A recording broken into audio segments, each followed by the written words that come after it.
Hello guys, അപ്പോൾ നമ്മളിന്ന് പുതിയൊരു വീഡിയോ വന്നിരിക്കുന്നത്. അപ്പോൾ നമുക്കത് എന്താണെന്ന് നോക്കാം. അപ്പോൾ ഇന്ന് കൊണ്ടുവന്നിരിക്കുന്നത് നമ്മൾ 1:36 വരുന്നൊരു ഡേകാസ്റ്റാണ്. താറിൻ്റെ അടിപൊളിയായിട്ടൊരു മോഡലാണ്. അതിൻ്റെ ഡോറും കാര്യങ്ങളൊക്കെ ഓപ്പൺ ചെയ്യാൻ പറ്റുന്ന ഒരു അടിപൊളിയായിട്ടൊരു മോഡൽ നമ്മൾ കൊണ്ടുവന്നിരിക്കുന്നത്. വെറും 200 രൂപയ്ക്കാണ് നമുക്ക് ഈ സാധനം കിട്ടിയിരിക്കുന്നത്. വെറും 200 രൂപയ്ക്ക്. അപ്പോൾ നമുക്കൊന്ന് അൺബോക്സ് ചെയ്ത് നോക്കാം.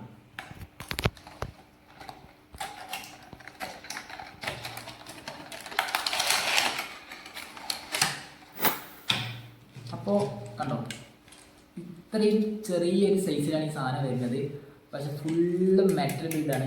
അപ്പോൾ നമുക്ക് ഇങ്ങനെയാണ് ഇതിൻ്റെ ഫംഗ്ഷൻ വരുന്നത്. അത്രയും ചെറിയ സംഭവങ്ങൾ മാത്രമേ ഉള്ളൂ. അപ്പോൾ നമുക്ക് ഇതിൻ്റെ 2 ഡോറ് നമുക്ക് ഇങ്ങനെ തുറക്കാൻ പറ്റും. കണ്ടോ, ഇതുപോലെയാണ് വരുന്നത്. ചെറിയൊരു അടിപൊളിയായിട്ടുള്ള സംഭവം. ഫുൾ മെറ്റൽ കാര്യങ്ങൾ വരുന്ന അടിപൊളിയായിട്ടുള്ള സാധനമാണ്.